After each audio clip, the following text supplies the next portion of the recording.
Next, from Springfield, 4 Illinois Congressmen representing much of the rural areas of the state meet with R.D. James, the Assistant Secretary of the Army in charge of Civil Works.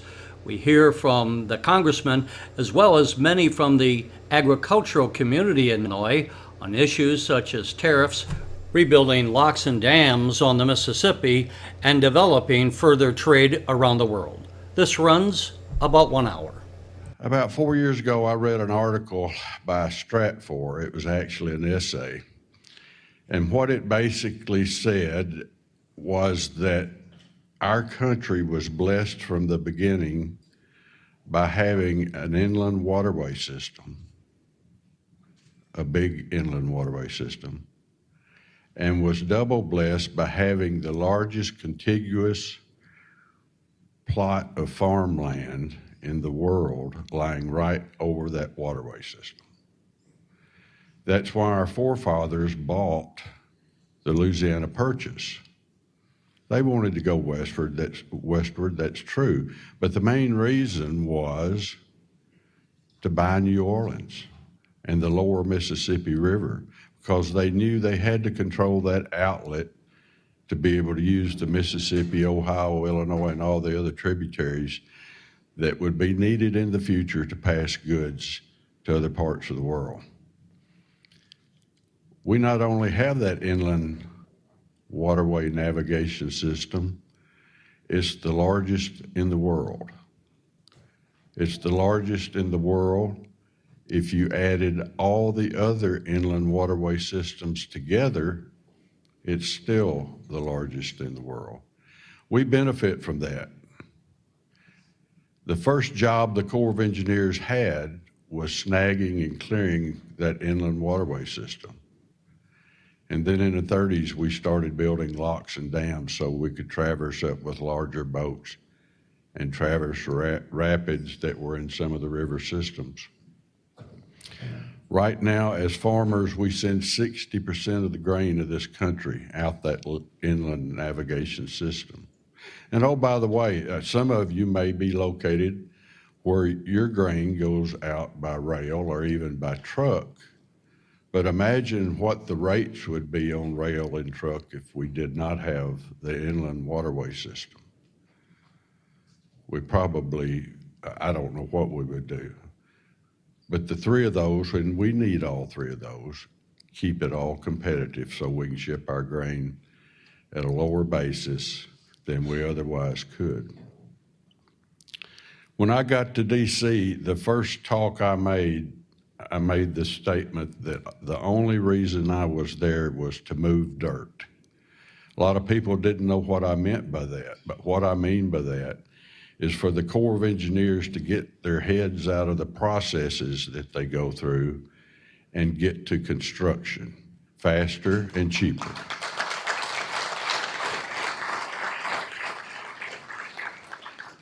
I will tell you that I have made some decisions already, and I got there in February, but I've made some decisions already that is helping to accomplish that. We're not there. I'll tell you we're not there, but we're going to get there if I'm living and able to stay around long enough. We will get there, I promise you. Now, some of us don't realize until we get in the mix of things how much help the Corps gets. They get help from EPA, they get help from Fish and Wildlife, they get help from the NEPA process, they get help from judges, they get all kinds of help. And the losers in all that help that they do get are us that depend on the inland waterway system. Now, I have visited the eastern coast this year so far, the large ports and harbors on the eastern coast. You know, actually, they farm quite a bit in Maryland and Vermont and New York State and all that, but it's nothing like we have from here down through the Mississippi, the Ohio, the Illinois valleys. It's nothing. It's small tracts, small plots. So most of that coastal stuff coming in and out are other kinds of goods. except for the port of New Orleans, the ports of New Orleans. There's more, I think there's 4 or 5 ports down there, actually. That's where most of our grain goes. I know it in southeast Missouri, that's where most of it goes. Now, where I live, there are no locks and dams. From Carroll, Illinois south, it's free-flowing open water. But I know that Illinois, the Ohio, and the upper Mississippi have a series of locks and dams that are crucial to be able to use navigation to get our products out to our country and to the rest of the world. We have forgotten about the benefit of those locks and dams as a nation. Now, you guys haven't forgotten about it. I haven't forgotten about it.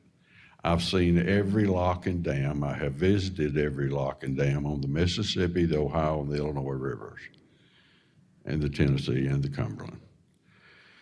And they were built in the 30s. The locks and dams on the upper Mississippi River were built in 7 years. All of them were built in 7 years. And right now, our nation doesn't recognize the need to major rehab any of them. It's a struggle and a fight. We mentioned, the congressman mentioned LaGrange. That has been a struggle and a fight, as well as the ones in the upper Mississippi River. And I'm telling you, any of you that have visited those locks and dams will attest to the fact that they're falling apart.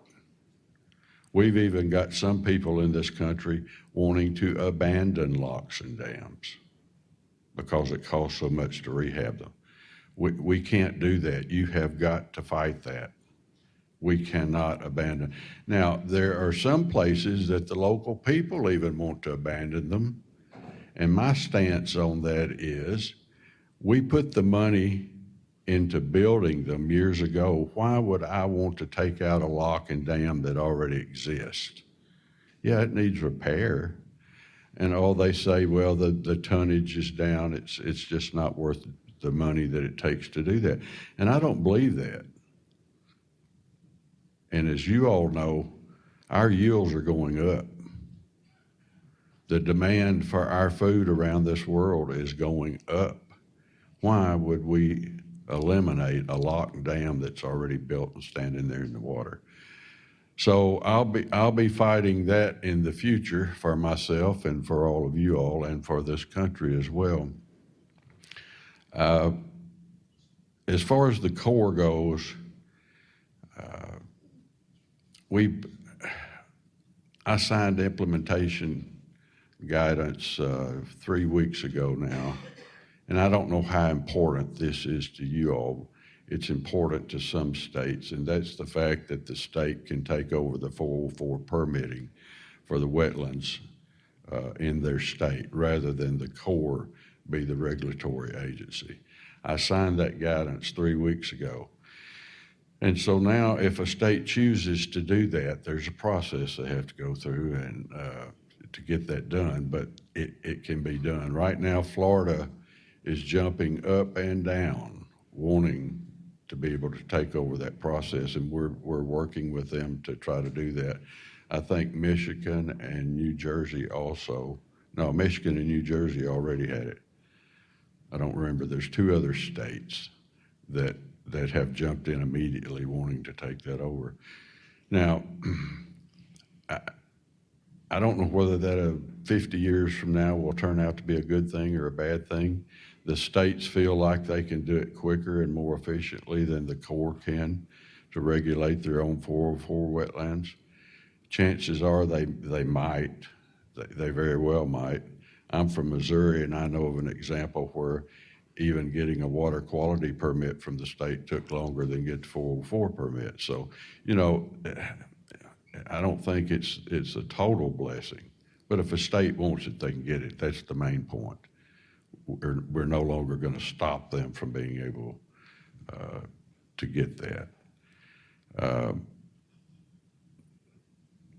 We are also under the guidance of the president working on the environmental issues that have hindered us, and not environmental issues that help the environment, environmental issues that were drawn up by people wanting to stop progress in this country.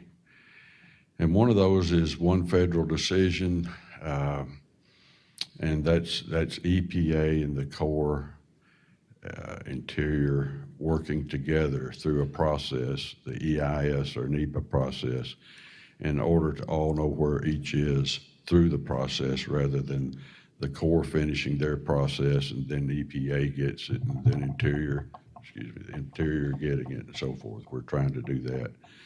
The other thing, we're past the middle. We're approaching the end of rewriting the WOTUS, Waters of the United States law. And if something don't derail it, when the end is achieved, your potholes and the areas where you feed cattle that hold water and what have you around your farms will no longer be waters of the United States and will no longer need to be permitted for anything, whether you need to put a barn there or a silage rack or whatever. We're working.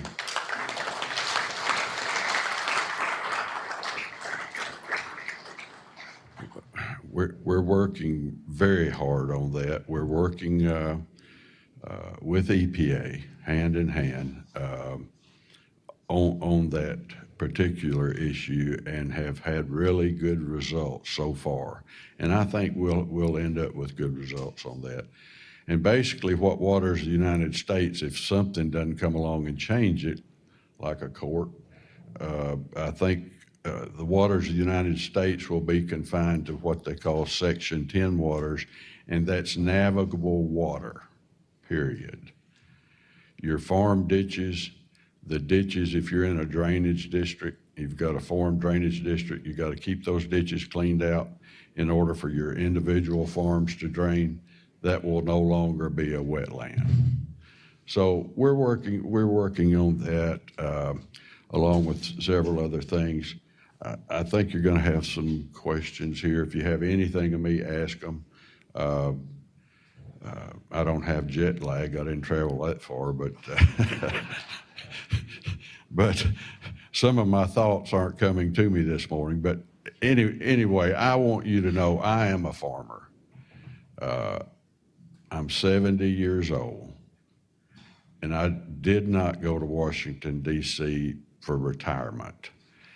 I had promised my son several years ago that when I turned 70, I would retire and he could completely take over our operation. We've worked together for many years. And as that 70 mark was approaching in January, this opportunity came along. And well, it actually started last summer. And with encouragement, I decided to try it. So once I decided to try it, I decided to make a difference. And as long as I'm there, that's what I will be trying to do. I'm in the Pentagon. If any of you as a group or as an individual ever want to get in touch with me, I have an open door policy. You call my office and I'll be happy to meet with you and discuss any issues that you have. So anyway, I'm open for questions. I think that's what's going to happen here in a little bit. So thank you very much. Based upon current law, the RFS gets turned over to the EPA in 2022. That's it. So the question is, do we trust the EPA in the administration of the RFS with the way the world's changing? And then the question is posed, would we rather have certainty or uncertainty? And so a lot of people are uncertain about who will be the president, who will be running the EPA, and what will the RFS then look like. The only way the RFS changes is if you change the law. And so we've been working for the past, well, almost about 6 years, seriously for about the past year and a half, on bringing the parties together. Oil and gas and refiners and renewable fuel people who want some certainty. The basic premise that I'm trying to start from is the supply of renewables that we have in the market today and a chance to grow versus the risk of a declining market. Why would we have a declining market? Well, you have a declining market because you have fuel standards going up, even though the administration's kind of put a pause on CAFE. The auto's still going to move in that direction. And then you have hybrid vehicles and the electric vehicle movement around the world, not just here. That's what you have to also have to remember. If China wants to go all electric, they're a communist dictatorship. They could just do it, right? You got Norway, who's a major oil and gas exporter, moving their economy to electric vehicles. France has made the announcement that they want to go that direction. So the basic premise that we're trying to get our hands on is how do we incentivize really high octane, which the lowest producer of octane enhancement is ethanol, produced by Illinois corn, I would say. And the autos are willing, many of you have had these discussions. I see a lot of friends here from all the different associations.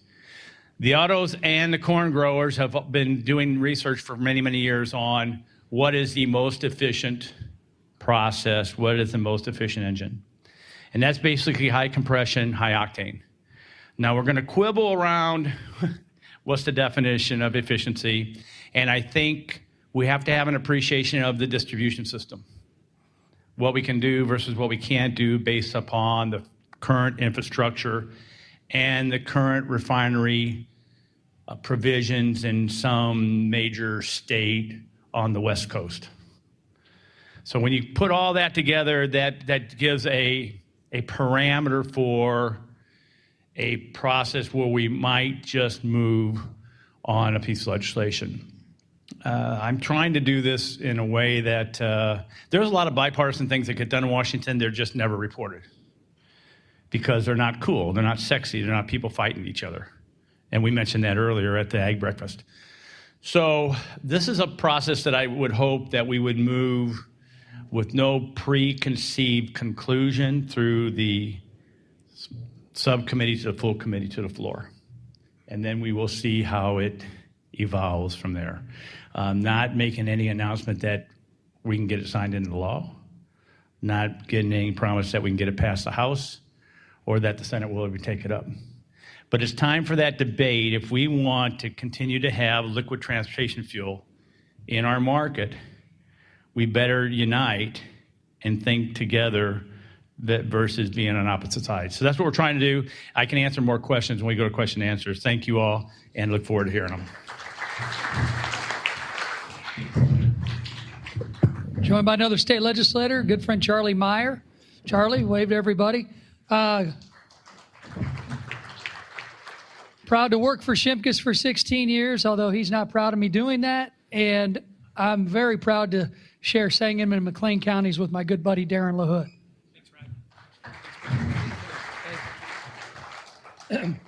Well, thank you, Congressman Davis, and I want to thank all of you for being here today, and thanks for what you do for agriculture, what you do for farming, what you do for rural America.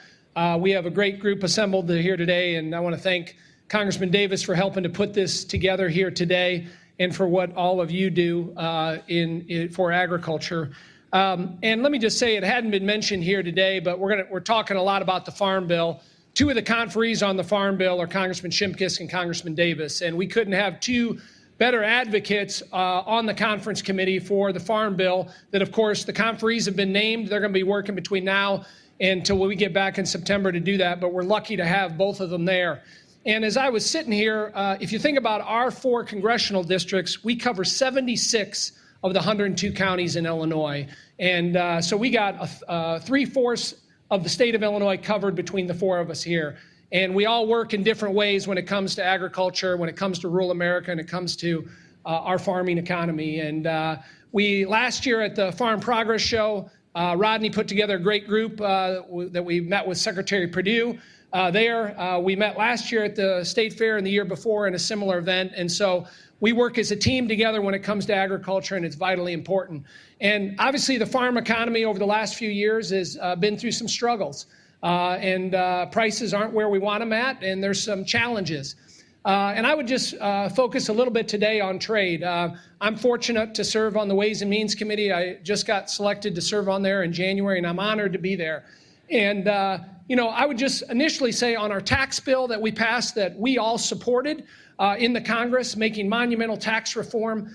We made some great changes when it came to the estate tax, helping out our farmers, looking at passing on family farms. And we didn't eliminate it altogether, but we made some significant changes that I think were very beneficial to agriculture. Secondly, expensing. We made sure that we protected the provisions in the tax bill as it relates to expensing, making sure that we're looking out for our farmers in rural America there. And then obviously cutting those rates. And whether you're an S Corp or a C Corp or an LLC, cutting those rates down to 25% and corporate rate down to 21%. And we're seeing the results there. But obviously, the big issue is trade that we're hearing a lot about. And I just pulled up an article from Farm Week Now that was just published yesterday. The title is "Big Crop Has No Place to Go." And I think there's a lot of concern in the ag community about trade and where we're headed on that. And depending on where you're at in the state, we have some really bountiful projections that are coming in on the fall in terms of our harvest. But there's some real concerns about trade. And I want to tell you just initially, I give the president a lot of credit on wanting to go after the Chinese. There are things that we need to do to hold the Chinese accountable. They have ripped us off in intellectual property. They've ripped us off in our forced technology transfers. Cybersecurity, we ought to go after them. I worry about a long-term trade war and, how we end this thing, because there is collateral damage that is done. And unfortunately, agriculture is a pawn in that process. The worst word that farmers like to hear is retaliation. And, as we get into this tariffs can be used in a strategic way, I believe, to get a better deal. And I hope that happens. What we've stressed, or I've tried to stress to the administration, is that, let's get the best deal we can to create better markets and have more customers around the world. But we can't be in a long-term trade war because of what that's going to do to agriculture. We've seen how prices have been affected with soybeans and corn and with pork bellies. And we got to make sure that in the end, we have a game plan, a goal at the end to make sure we get a better deal in the end. And in the White House, I would just tell you this, there's a protectionist wing of the White House, and there's a free trade wing of the White House. And unfortunately, I think the protectionist wing has got the ear of the president on some of these things. And, there's been a lot of talk about the trade deficit, which is vitally important. But in agriculture, we have a trade surplus with every country in the world. And we have to remind the president and the administration about that. And I've tried to do that serving on the Ways and Means Committee, working with our trade ambassador, working with Secretary Ross, Secretary Perdue. And I think Secretary Perdue gets it. He's a free trader. I think Larry Kudlow gets it. I think Ambassador Branstad gets it. But we have to make sure we continue to put the pressure on this administration because a long-term trade war is going to have collateral damage. And so as we look at, the president at least acknowledging a $12 billion support mechanism for farmers, I think that's great that he's looking out, but that's not a long-term solution to what we do about it. And so first thing is we need to get a NAFTA in place that is that, again, protects our agriculture industries. About a third of the products produced and grown in Illinois go to Canada or Mexico. 98% of the corn that Mexico imports comes from the United States, and a lot of that from the Midwest. And so these trade agreements are vitally important, getting a robust NAFTA, working out a deal in the end with the Chinese. And I guess the biggest point is how much time, how much flexibility do we give the administration to get this done? And at this point, I'm willing to give the president that flexibility, and I think we all are. We just want to make sure in the end we have a better deal, we don't lose that market share in China, and that we're on the right track when it comes to protecting agriculture. And so I know that's a topic I've heard a lot from as I come back and talk to my farmers and talk to people in ag, and it's something we're going to continue to focus on to work with this administration and collectively in the congressional delegation to make sure we can continue to remind the administration on that. And the last thing I would just say, one thing that we need to get the administration to make a decision on is the RVP waiver. That's something that we could get the administration to do would be great, to make E15 allow the waiver for that, to make sure that's sold year round. That's something that we're all going to continue to advocate for moving forward. So pleasure to be with you. Thanks for what all of you do. We look forward to your questions.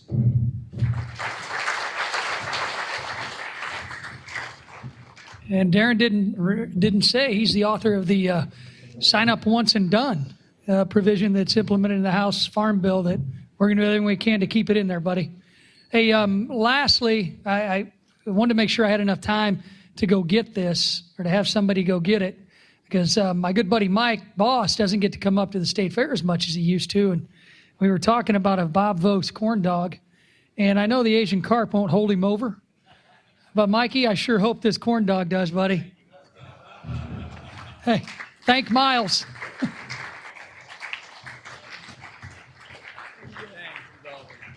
You know, it's always nice to have Rodney take care of me.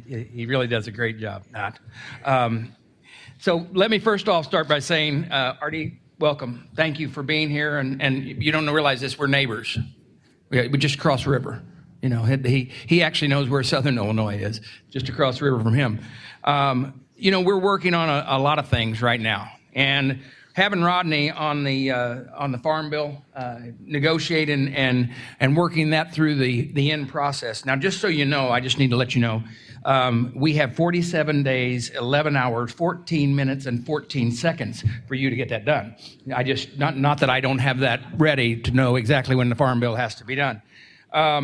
Folks, we are really, really busy doing a lot of things.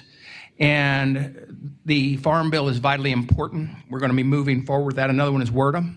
I'm hoping that I get put on that committee to negotiate that at its end. And let me tell you why. One thing that's important about RD being here too is the Illinois 12, for those of you who know it, it is the only district in the nation that has 3 navigable waterways that are in it.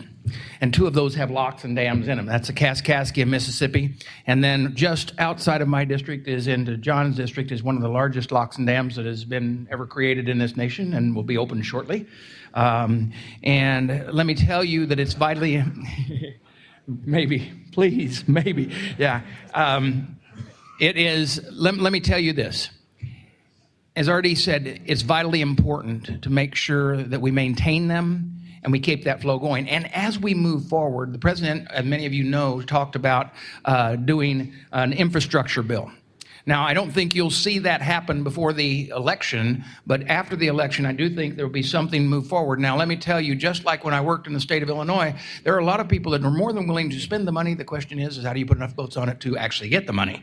And so, and putting together a wise user fee process. Now, what we have to do is not, let me clarify this. There was talk about public-private partnerships. When we're talking about locks and dams, the danger of that is that if the private partnership is then going to charge a fee, the cost that change that could occur in transporting of our goods, whatever it's corn, soybeans, whatever, the cost of that fees could actually change our ability to compete in a worldwide market. So we have to be very, very careful with that. But we do need to move forward with that. Let me tell you that, and I'm going to touch on trade, and I'm going to just go ahead and because I'm going to, I know we want to answer questions. Let me tell you this. I probably come from one of the hardest districts of anybody up here when it comes to the trade issue. There is nothing better than putting 800 people back to work in our steel mills. And let me tell you, that was a wonderful thing.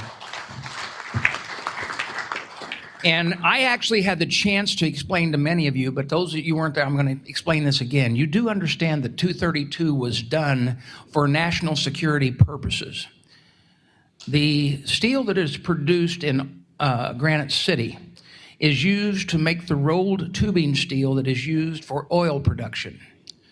Because we had quit producing it anywhere in our nation, we were dependent on Korea to be able to have oil production. That is a security problem for we in the United States. Another issue that was covered with 232, there was a wire that was created and we only had one plant that left making it.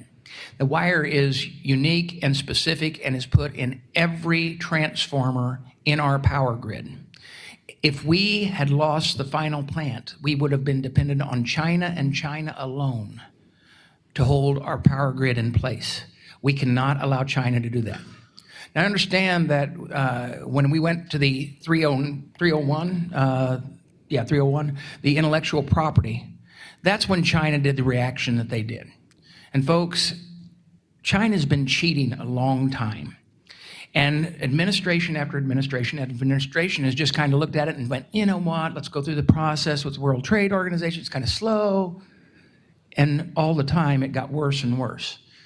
And no one is being affected harder by it than ag, okay? And I know that. And that's that double-edged sword that I ride.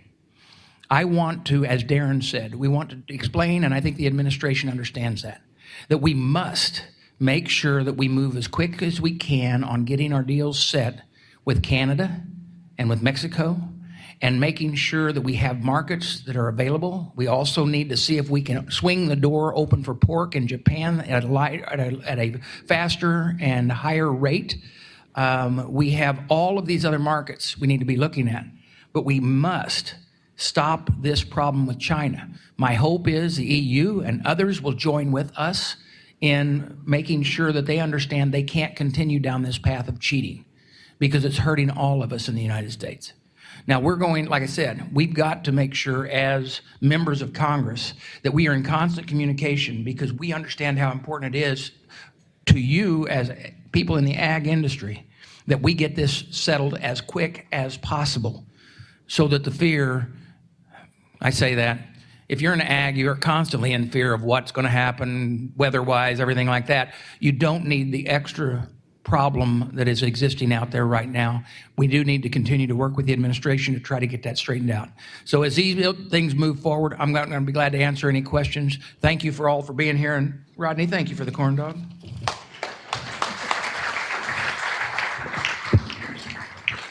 All right, we're going to open it up for Q&A, and everyone at the table has a table mic. Just hit the button, it'll turn on. Make sure you turn it off if you don't want to hear us talking about how bad a question is. Hot mic moments could happen today, and it's going to be fun. Get ready to tape it. Terry, don't turn that off. Eric has a microphone. Philip has a microphone. Make sure that you raise your hand. They'll come to you. And if we need a third period, we got Linda back there pointing folks out. Miles, Brad Stotler, and Sam Rogers. You didn't know I'd put you back to work, buddy. One of my former interns back in the back. You may help us spot some hands going up. So let's open up the Q&A. We got about 40 minutes, and we got one in the back right there. Thank you. My name is Mike Mason, and my question is for Secretary James, and it's pertaining to the transfer of the 404 permitting to the states. And I was wondering if you guys are looking at providing guidance or interested in directing that through which state agency that's given to, whether in Illinois it'd be EPA or the Department of Natural Resources, which houses the Water Resources Agency. Now, sir, about the state assumption of the 404, that will be worked out between the Corps and each individual state. There's nothing set in law which part of the state government would take that, and it'll be a process of the state dealing directly with the Corps of Engineers, and in this case, the Corps, they really don't have a choice. If the state wants it, they've got to work toward letting the states have that permitting authority.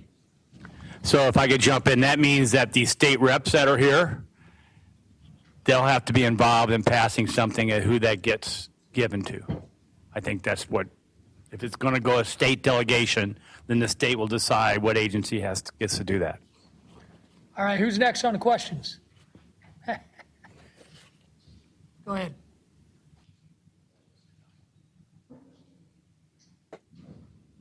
Yes, I'm Robert Reed How's everything in Pike and Calhoun? from Calhoun, Peaches. How's everything in Pike and Calhoun? I was going to bring some today, but they weren't at Atlas. I don't know what happened. I think the peach season is just about coming to an end, perhaps. But Robert, go ahead. Mr. James, I appreciate you being here. I have property in the Snow Island Levee Drainage District. I hope that they've contacted you or you're familiar with them. 110,000 acres. It's the largest pumped drainage system in the United States. They go Quincy about 60 miles south along the Mississippi. Very good organization. We pay for all the maintenance ourselves. We're going to be taxing ourselves a greater amount to put in a new pump, about 24 million. But my question is, we have a lot of problems coordinating between the Corps, IDNR, the state of Illinois on various issues, because one requires us to do certain things to make them happy, and then the state would require us to do something different. They're not the same, and we have a lot of problems trying to coordinate the two to get all of our permits that we need, especially things that we need like 100-year certification and so forth, so people can obtain insurance. So I would like to bring that to your attention and hope that maybe you could look into that and help us with some of those things. Yes, sir. Thank you very much. I was a member of the Mississippi River Commission for 36 years. I can spell Sny Island backwards. Okay.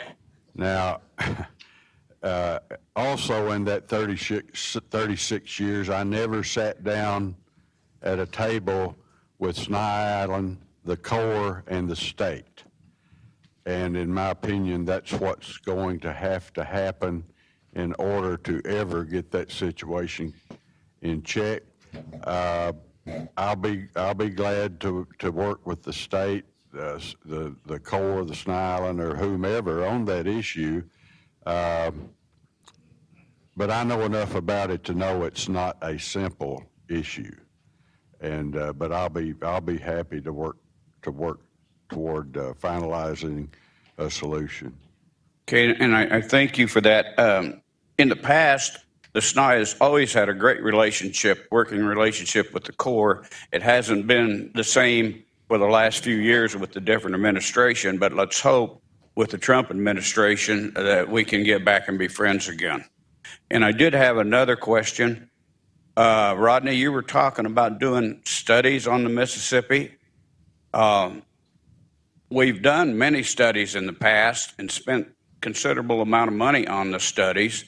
And it seems that most of the time the environmentalists get their money, but the dams and locks do not get their share. Would you like to? Yeah, that did happen under previous administrations, but this administration is actually putting money towards the LaGrange project, which I think is a big step. When we talk about updating the economic studies, Robert, that's something that has to be done. You know, there are a lot of us at this table that remember the first economic issue with the Upper Miss study. Remember the name Don Sweeney, who was an economist out of the Corps. You know, we've been working this project that long together. This update needed to happen. The fact that this administration is investing in this update, I think, is a good thing. I don't think this administration, and I don't think Secretary James, is at a point where they want to waste $12 million without seeing that being the initial investment of moving forward to actually build things that I think is the reason why the Corps of Engineers was made great in the first place. Okay. Thank you. Thank you. Who's next? Niemeyer, right up here. Eric?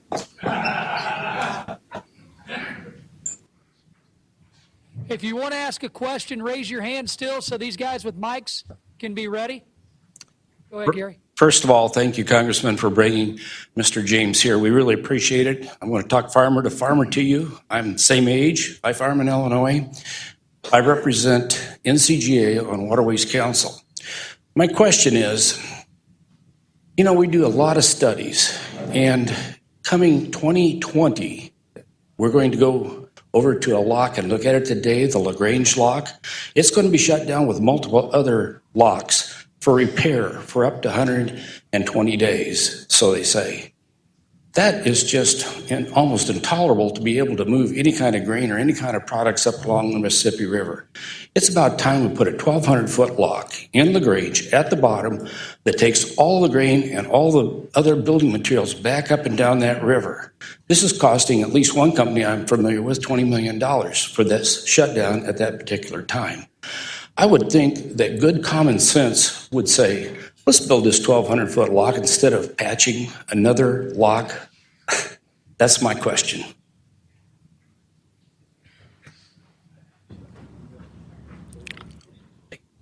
Well, unfortunately, that's not my decision. The Congress and the administration working together determine whether or not a lock will be replaced, extended, repaired, or what have you. You know, That's what's happening to a lot of our lock and dam system is that, as I said earlier, most of them were built in the 30s. And you know the difference in towboats now than they were in the 30s. It cost them time to break apart and put back together and wait for each other doing that and all of that business, which a 1,200 foot would eliminate. But also, you know, you have to go through the administration and the benefit cost analysis of whether to do the 1,200 foot or repair what you've got. And as I say, that's basically out of my control. If we were as foresighted as our forefathers, there'd probably be no question we'd build 1,200 foot locks. But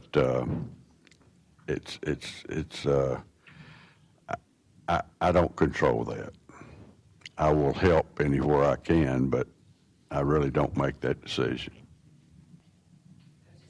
The timeline is going to be on the benefit costs, the revised one? Because I remember when RD and I first met, we thought we were crossing the finish line on that 18 years ago, whatever it was. Yeah, That's not my real question. I'm just curious. She's now got 4 children, and I haven't aged a bit. No, I'll tell you what, it's going to be just as fast as I can push it.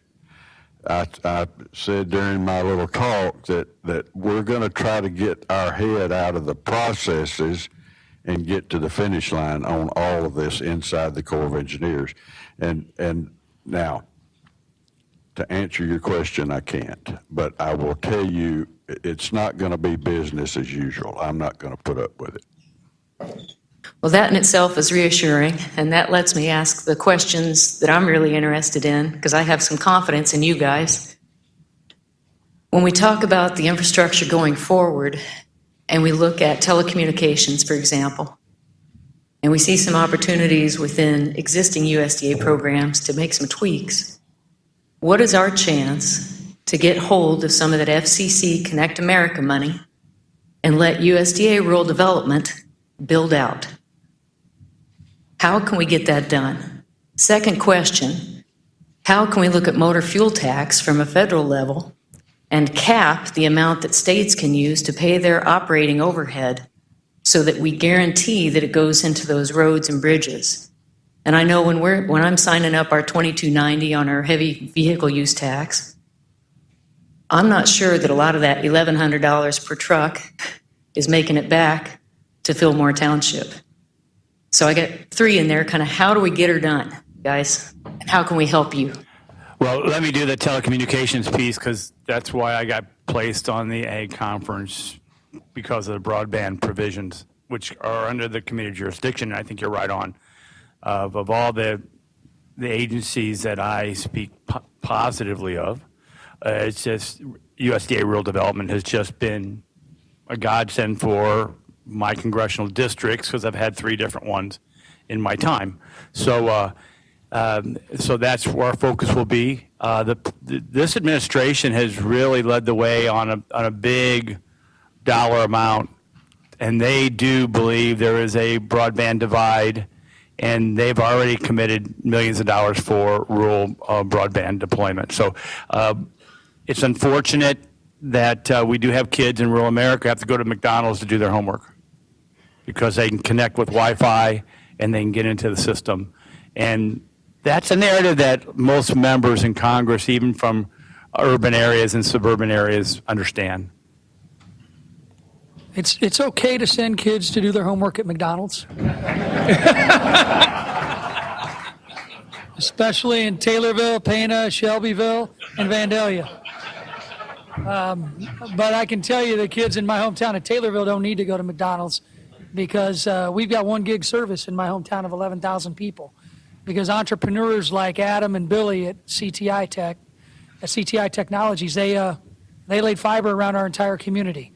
And Heather, when we were talking about bringing broadband to Montgomery County, where you live, where Hillsborough was running behind, you wanted to talk about getting rural broadband dollars for the city of Hillsborough. And what did I tell you?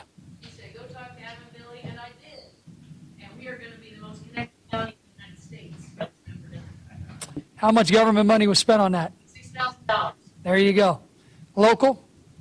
Yep. And Yep. local programs, not tax dollars. Exactly. So entrepreneurs in our small communities that are out there laying the broadband, providing the great customer service, providing the speeds that are promised is what is the key to the future of getting broadband out into rural America. However, there are always going to be areas that are the last mile. That is where I think the federal government and the USDA Rural Development should focus. And there's one thing in this farm bill that we put in the House. There's also some penalties for companies that take federal dollars and don't deliver the service they promise. We need that because I can tell you, I've heard from folks in Calhoun County, a good friend of mine who's a photographer at every major event. He's not getting the speeds that he was promised by the company that's taken Connect America dollars. And we're not going to be able to hold those companies accountable. But the key to the future is getting more Adam and Billy's out there, not just in our larger communities. And I'm glad they started in Taylorville, because I had a debate on net neutrality with a radio host here in Springfield who was complaining about only having 2 broadband providers in Springfield. I said, call Adam and Billy. Work for Hillsborough, so it might work for you. There's a lot more customers in Springfield too. So that's the future, but we've got to also hold the companies that take those tax dollars accountable for providing the service that people need in rural America. It's not just getting broadband, it's being able to have the speeds that you were promised. So thank you, Heather. And on the... Well, I was going to talk about the motor fuel tax. Many of you know I came from the trucking business, so I understand the concern. Hey, look, you're paying it. Does it go back to the roads?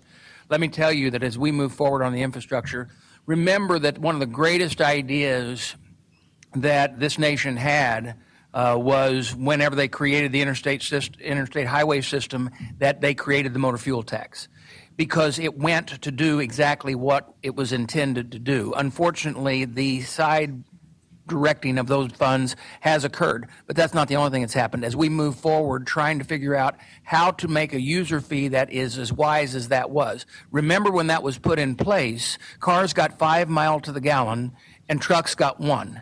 And it generated a tremendous amount of revenue, and everything burnt fossil fuel.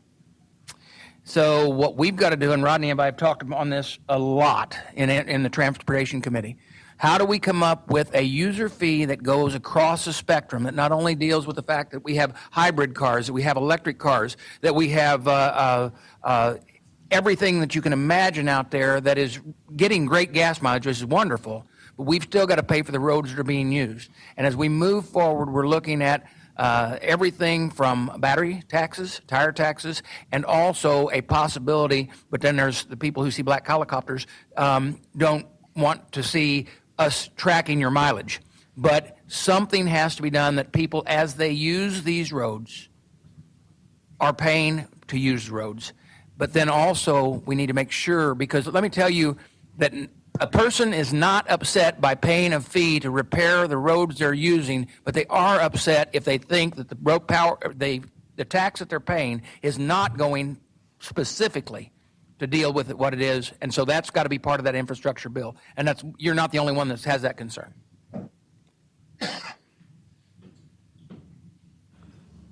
Good morning. Thank you for being here. Along those same lines, we had misfortune having a fire 3 months ago. And one of the things that got magnified in that is our cell service. Over the last year, a lot of rural counties, including small communities, have had poorer and poorer cell service because of the choices that have been made by the providers of that. From the local level, not had a lot of success with that to fix those problems, but it is continuing to be poorer and poorer services out there in small communities and rural counties along those same lines. Phil, I'm glad you guys are recovering well after the fire down at your hog facilities. And I live in rural Taylorville. I got the exact same problem. Our service seems to have gotten worse when it comes to the cell towers. I'm glad I got Adam and Billy because I use Wi-Fi calling when I'm at home, and I don't have a problem. but once I leave and go into my driveway, it cuts off until I get into closer to Taylorville. So I think that's a question for our senior member of the delegation on the Energy and Commerce Committee. Yeah, that would be me. There's a big debate going on in the country now about moving to 5G. And the great thing about 5G technology is that obviously higher speeds, quicker deployment, easier deployment. The towers are actually no longer towers. They are the size of a pizza box affixed to the side of a building. So as we move in that direction on 5G, it's still going to be an issue in rural America because we're still going to have to maybe have the 5G pizza box tower affixed to a grain elevator or a place that will cover because it's a smaller footprint. But for small town rural America, the only dilemma will be the debate of local control by local municipalities who want to make sure that they are the ones who can determine where these they still fear a tower being placed right in the middle of Main Street at the main intersection versus what the new technology is. We all know we can do more today on our cell phone than we ever could do 20 years ago on our home computer. And that's the same thing with technology. So I hope that it will be the answer. The other answer is what we failed to do in a stimulus bill years ago was we did throw out a lot of money for connectivity, but we in essence did just what Rodney is trying to correct in that ag bill, is that we threw money out to business models that didn't have anyone that they were providing service to. So they overbuilt instead of being in addition to the already service that was provided. And that's trying to be rectified too. Who's next? Oh, hang on, right up here. Our waterways guys are getting antsy, Lynn. I apologize. I missed him earlier. Sorry about that. Oh, thanks for not letting Rhodey ask the question. Well, he may try to weasel in a little later. Thank you, Congressman, for being here today, all of you, and R.G. James, thank you. What many of you don't know is R.G. James fought very valiantly reconstruction engineering and design, about $10 million in this year's work plan. I hope you will support that. Thank you. Rodney, let me jump in on that. Thanks, Mike. So I think to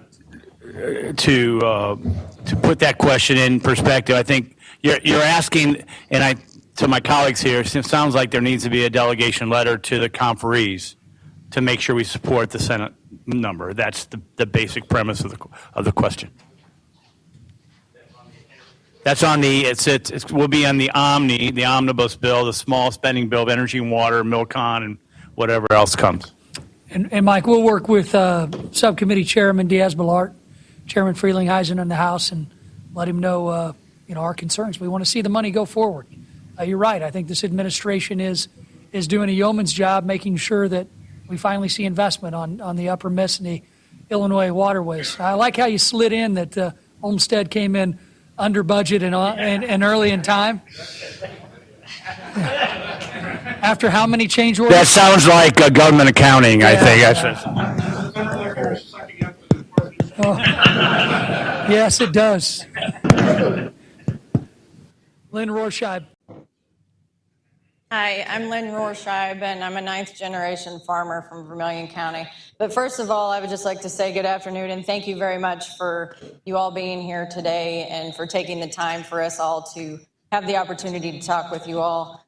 And basically, as being a farmer, I just, we all know the 100-pound elephant, gorilla, whatever you want to call it, it's in the room, but trade is extremely important, and you guys are in D.C. most of the time, and as we're going into harvest here and we're all thinking about how we're going to adjust our game plans on our operations for the year ahead or years ahead, how long do you guys think that this trade negotiations, trade wars, how long is this going to go? I mean, how long are we going to have to keep altering our farming operations and worrying about whether we're going to have a local implement dealer or insurance company? Or I know in our case, in our family's operation, we're not hiring anybody. And we're seriously thinking about having to cut back on people. Now, granted, I come from a little larger operation, but we're already nickel and diming things, and there's not much more that the ag community and us farmers can cut back on and keep bleeding. I guess on that aspect as well, what can we be doing on the farmers' end to help you all out and help the administration? But, you know, jobs are huge, even in the ag sectors. And as you guys all know, coming from the small communities, once we lose those jobs, you can't bring people back. And that's something that we face every day on our operation, is trying to find qualified people and bringing them back to the countryside and the rural areas. So what is your guys' thoughts on that and input on how we can help ourselves, and as we're trying to figure out how we're going to farm the next year and years ahead? Well, let me just comment on that. Thank you for your comments. I think you laid out things very well, and it's a sentiment that I hear all the time from the farmers that I talk to in my congressional district. And I think there is a lot of anxiety and stress about the future and what's going to happen. And this is a little bit of a risk game, right? In how far we push and let the administration go to get a better deal. And, you know, as Congressman Boss said earlier, you know, the Chinese have been ripping us off for 25 years. And every president from Clinton to Bush to Obama has tried to do something about it, and we haven't had much luck on that. So we want change. We want better trade deals in the end that help, you know, America long term. And I think we have a little flexibility with a strong economy right now. We're over 4% growth this year. We have a strong economy. It's robust. But as I said earlier, I think ag is a pawn in that. And so what we try to figure out is, well, what is that sweet spot where we can go a while to get a better trade deal? And I think that's what we continue to stress to this administration. And I will just tell you this, I have concerns about the legislative branch not being involved that much. You know, we give a lot of discretion to the executive branch with trade agreements. There's not a lot of things that we can necessarily do. I'm the sponsor of a bill in the House that would help take back some of that authority, that would say on national security issues, if you're going to use that, the Congress should play a role in that. But in terms of where we're at right now, you know, the House is out until we get back in September. We continue to meet with Ambassador Lighthizer, Peter Navarro, Secretary Mnuchin, and we continue to stress that we got a short window here where we want you to land this plane, so to speak, and get it done. And that's, you know, that's kind of where we're at right now. There are not a lot of legislative tools that we have right now beyond pressure on the White House on this. And, you know, I think, for instance, on NAFTA, I think we are making some progress with Mexico. I think we could have a deal by the time we get back in September. That's a good thing. Remember, this administration talked about a lot of bilateral trade agreements. Well, we haven't had too many of those yet because some of the protectionist mentality of this White House, without getting into the weeds too much, you look at ISDS, for instance. We've had that in every trade agreement we've ever negotiated. That needs to be in there to protect us. Sunset provision. We need to keep that in there for long-term trade agreements. Rules of origin. You know, if we raise that too high because of our protectionist tendencies, I think we're going to lose out on trade agreements. So I think the answer to what you can do is, I think you got to stay vocal. I think you got to be involved with your organizations, whether it's pork producers, whether it's Farm Bureau, whether it's corn growers. Stay active, stay vocal on it. And remember, the president got elected in rural America. It wasn't people on the East Coast or the West Coast. It was people in rural America. And I think at this time, you know, I think they want to support the president and do, but we got to continue to be vocal on this and make sure this doesn't go on past, as I look at it, I think by the end of the year is the time we got to look at trying to wrap this up. And that's my feelings on it. Gray hair or no hair, that remember the deal with Russia and the deal with Japan and all the other issues. We need a bilateral agreement sooner than later with Japan. You look at what's going on. We walked away from TPP, which is fine, understand what the administration is doing. But in 2019, our beef producers are going to be on the short end of the stick if we don't get a bilateral agreement. The Aussies and the Brazilians are going to have the opportunity to deliver beef into Japan for an 8% tariff. And we as American beef producers are going to be there at 38%. We can't compete in that marketplace. We got some real issues and some real challenges. We don't have the dollars in these smaller levy districts to meet the regulations and the timelines of FEMA to get to where we need to be. The last study that we just did in our small levy district cost $47,200 per land acre that the landowner owns to make the necessary improvements that we maintain our 100-year certification. That's not feasible, not at $4,000 or $5,000 an acre ground. Just doesn't work. But we appreciate the opportunity to sit down with the Corps of Engineers and all the different agencies to find a way forward that we can not only provide a reliable and affordable national health or national flood insurance for those homeowners within those levy districts, but to get to where we need to be that we can participate in the PL 8499 program. Thank you very much again for being here. Thank you, sir, for bringing that up. I forgot a while ago when I was naming all the people that give the Corps help, I forgot about FEMA. But we do need to try to work on that. But it's unbelievable how balled up that gets, particularly since Hurricane Katrina, when FEMA lost so much money, and now they've done everything they can try to do to recoup those losses, and that's when we start having levy safety and all that. And even if you're behind a 100-year levy, you may be stuck with a FEMA insurance premium anyway. So it's I hadn't had time to get into that one yet, but I will. And let me just jump on two things. One is I've been to about 7 to 10 manufacturers over this break. Their number one issue is employees. I don't care if they're 30 to 100 to 1,500 major manufacturing. That's where job education or community colleges, right? And this ties into what the ag folks are doing on food and nutrition. If you're able-bodied, you can find a job in America today. I have no doubt, and that's what we're trying to do in the ag bill. The president struck a deal with the EU, and he called the EU names 2 days prior, right? So I think there's optimism that we'll have bilaterals. Indonesia, 300 million plus people, their major import commodity product is soybeans, and they were negotiating a bilateral just on that. So that's the game in town that we need to encourage the administration to keep pushing on, and that's where I'll end on that. Hey, Rich, thank you. Points well taken. We're going to try and get this bill across the finish line. A lot of great opportunities in this bill to address many of the questions and concerns that were brought up, and we're going to make sure things happen. So thank you very much. And my question is, how divisive is the work requirement on the SNAP program in the Farm Bill? It is not it is divisive in the House. It goes strictly beyond party lines. So I want you to understand exactly what the work requirements were, because I can tell you that 85% of the people in our nation believe that it's right.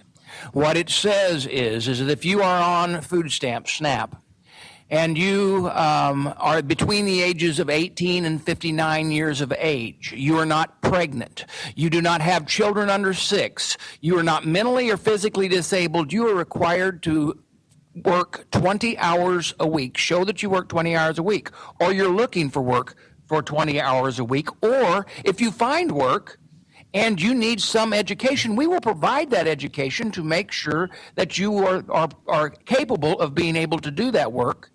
And the idea and the intent was that it was also set down up on a spin down, so that as you increase your income and you start working more than that 20 and you go to 40 or you go to 60 or you go to a full-time job that actually pays at a certain level, that comes to a spin down where the rug is not jerked out from underneath you. Why? Because it is vitally important that we put people back to work in this nation instead of keeping them entrapped on a program that has been entrapping them through 3 and 4 generations, and we must stop it.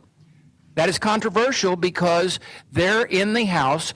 Not a single, and I'm not being partisan, I'm telling facts, not a single Democrat voted for it. Now here's the problem that's going to happen in the Senate. In that great rule in the Senate where they have to have 60 votes before they have to have 51 votes, you're not going to be able to get any Democrats on it. Therefore, it will be removed so that we can move forward with the ag bill so that we can make sure that our safety net's kept in place and the ag side is moved the way it needs to be moved.